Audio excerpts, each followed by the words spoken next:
You are listening to the audiobook edition of Glimpses of World History, written by Jawaharlal Nehru and first published in 1934. This audio presentation has been created by Giribala Joshi using advanced text-to-speech technology. Chapter 5: The Old Civilizations and Our Inheritance. January 9, 1931. I read yesterday in the Bharat, the Hindi newspaper which brings us some news of the outside world twice a week, that Mummy was not being properly treated in the Malacca jail. Also that she is going to be sent to Lucknow jail. I was put out a little and I worried. Perhaps there was no truth in the rumor given in the Bharat. But even a doubt about it is not good to have. It is easy enough to put up with discomfort and suffering oneself. It does everyone good, as otherwise we might grow too soft. But it is not very easy or comforting to think of the suffering of others who are dear to us, especially if we can do nothing for them. And so the doubt that the Bharat raised in my mind made me worry about Mummy. She is brave and has the heart of a lioness, but she is weak in body, and I would not like her body to become weaker. What can we do, however stout-hearted we may be, if our bodies fail us? If we want to do any work well, we must have health and strength and perfect bodies. Perhaps it is as well that Mummy is going to be sent to Lucknow.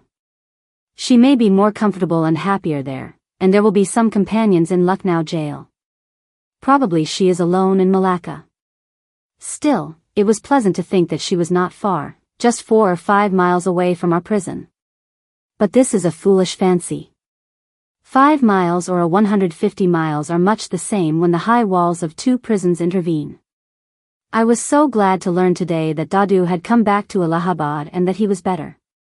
I was also very pleased to learn that he had gone to see Mummy in Malacca jail. Perhaps, with luck, I may see all of you tomorrow. For tomorrow is my interview day, and in jail the Mulaqat Din is a great day.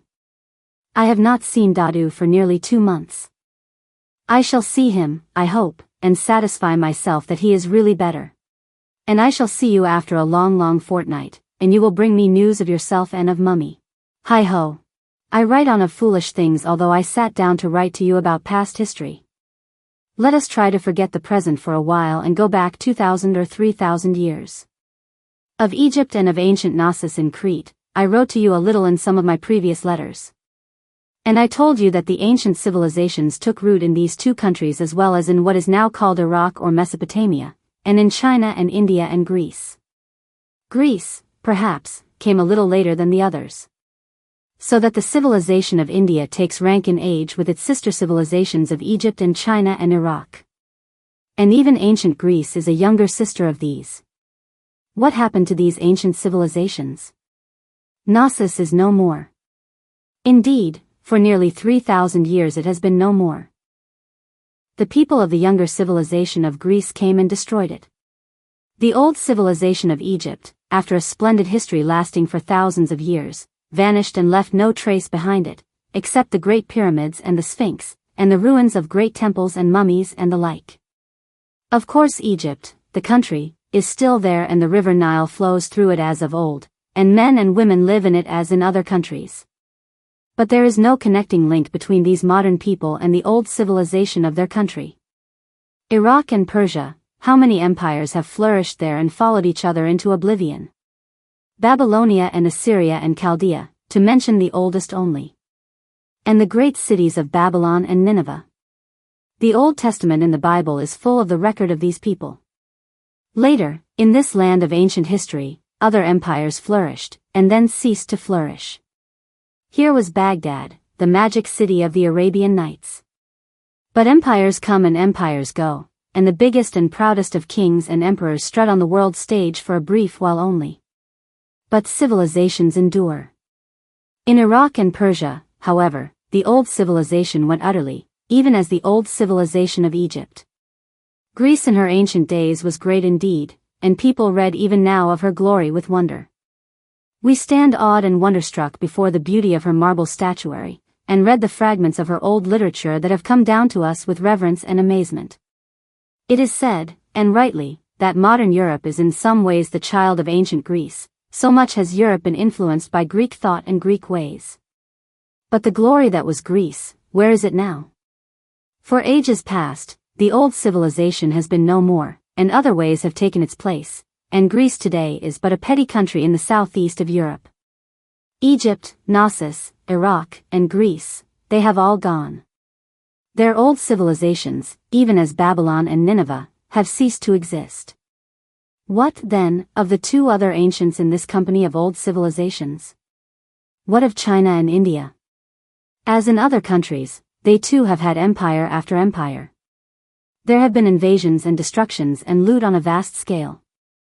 Dynasties of kings have ruled for hundreds of years and then been replaced by others. All this has happened in India and China, as elsewhere. But nowhere else, apart from India and China, has there been a real continuity of civilization. In spite of all the changes and battles and invasions, the thread of the ancient civilizations has continued to run on in both these countries. It is true that both of them have fallen greatly from their old estate, and that the ancient cultures are covered up with a heap of dust, and sometimes filth, which the long ages have accumulated.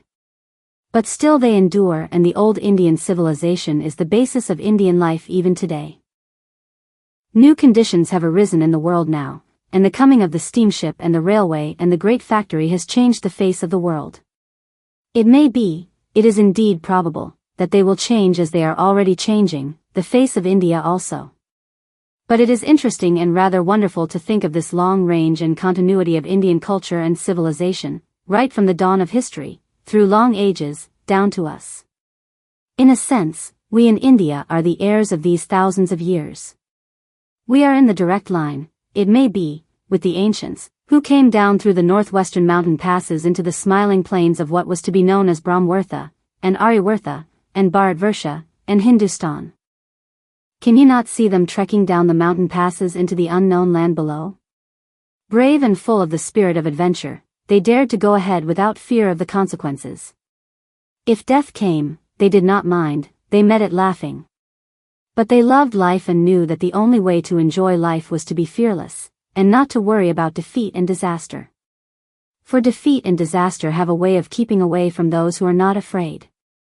Think of them, those distant ancestors of ours, marching on, and suddenly reaching the banks of the noble Ganga flowing majestically down to the sea.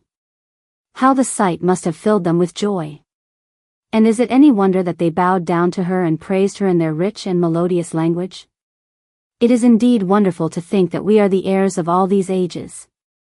But let us not become conceited, for if we are the heirs of the ages, we are the heirs of both the good and the bad. And there is a great deal of evil in our present inheritance in India, a great deal that has kept us down in the world, and reduced our noble country to great poverty, and made her a plaything in the hands of others. But have we not decided that this must no longer continue? End of Chapter 5, titled, The Old Civilizations and Our Inheritance. Chapter 6, The Hellenes. January 10, 1931. None of you came today to interview us, and the Mulakatgadin has been rather a blank day. It was a disappointment. And what was worse was the reason given for the postponement of the interview. We were told that Dadu was not well. More we could not find out. Well, when I found that the interview was not taking place today, I went to my charka and did some spinning. I find that spinning on the charka and weaving nawar are delightfully soothing. So, when in doubt, spin. We compared and contrasted Europe and Asia in my last letter. Let us have a brief look at old Europe, as it is supposed to have been. For a long time, Europe meant the countries round about the Mediterranean Sea. We have no records of the northern countries of Europe in those days. Germany and England and France were supposed by the people of the Mediterranean to be inhabited by wild and barbarous tribes. Indeed, to begin with, civilization is supposed to have been confined to the eastern Mediterranean. As you know, Egypt, which, of course, is in Africa and not in Europe, and Knossos were the first countries to go ahead. Gradually the Aryans poured westwards from Asia, and invaded Greece and the neighboring countries. These were the Aryan Greeks whom we now know and admire as the ancient Greeks. To begin with, I suppose, they were not very different from the Aryans who, perhaps earlier, had descended into India. But changes must have crept in, and gradually the two branches of the Aryan race became more and more different. The Indian Aryans were influenced greatly by the still older civilization of India, that of the Dravidians, and perhaps the remains of the civilization whose ruins we see at Mohenjo-daro. The Aryans and the Dravidians gave much to each other and took much from each other also, and thus built up a common culture for India. In the same way the Aryan Greeks must have been greatly influenced by the older civilization of Knossos which they found flourishing in the Grecian homelands. But though influenced by it, they destroyed Knossos and much of its outer civilization also, and on its ruins they built their own civilization. We must remember that the Aryan Greeks as well as the Aryan Indians were, in those early days, rough and hard fighters. They were vigorous, and they destroyed or absorbed the softer and more civilized people they came across. So Knossos was destroyed nearly 1,000 years before Christ was born. And the new Greeks established themselves in Greece and the islands round about. They went by sea to the west coast of Asia Minor, to southern Italy and Sicily, and even to the south of France. Marseilles in France was founded by them, but perhaps even before they went, there was a Phoenician settlement there. You will remember that the Phoenicians were a great seafaring people of Asia Minor who went far and wide in search of trade. They managed to reach England in those early days when England was a barbarous country, and the long sea voyage through the Straits of Gibraltar must have been a perilous one. In the mainland of Greece famous cities grew up, Athens and Sparta and Thebes and Corinth. The early days of the Greeks, or the Hellenes as they were called, were celebrated in two famous epics, the Iliad and the Odyssey. You know something about these and Mahabharata. They are said to have been written by Homer, who was blind. The Iliad tells us how Paris carried away the beautiful Helen to his town of Troy, and how the Greek kings and chiefs then laid siege to Troy to recover her. The Odyssey is the story of the wanderings of Odysseus or Ulysses on his way back from the siege of Troy. In Asia Minor, not far from the coast, stood this little town of Troy. It exists no more, and for ages past it has ceased to be, but the genius of a poet has made it immortal.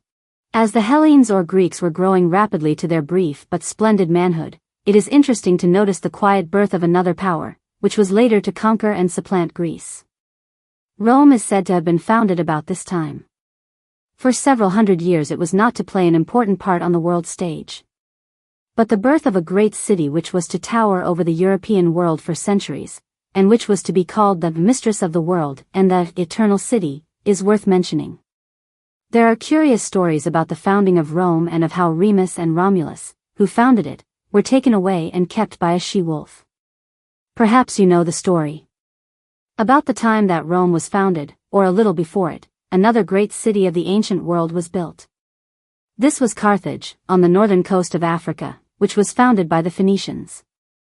It grew into a great sea power, and between it and Rome there was bitter rivalry and many wars. Rome won in the end, and destroyed Carthage utterly. Let us have just one brief look at Palestine before we finish for the day.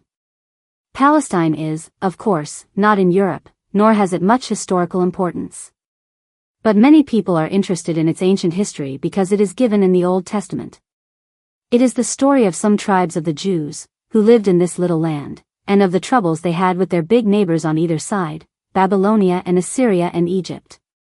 If the story had not become part of the religion of the Jews and of Christianity, few persons would probably know of it.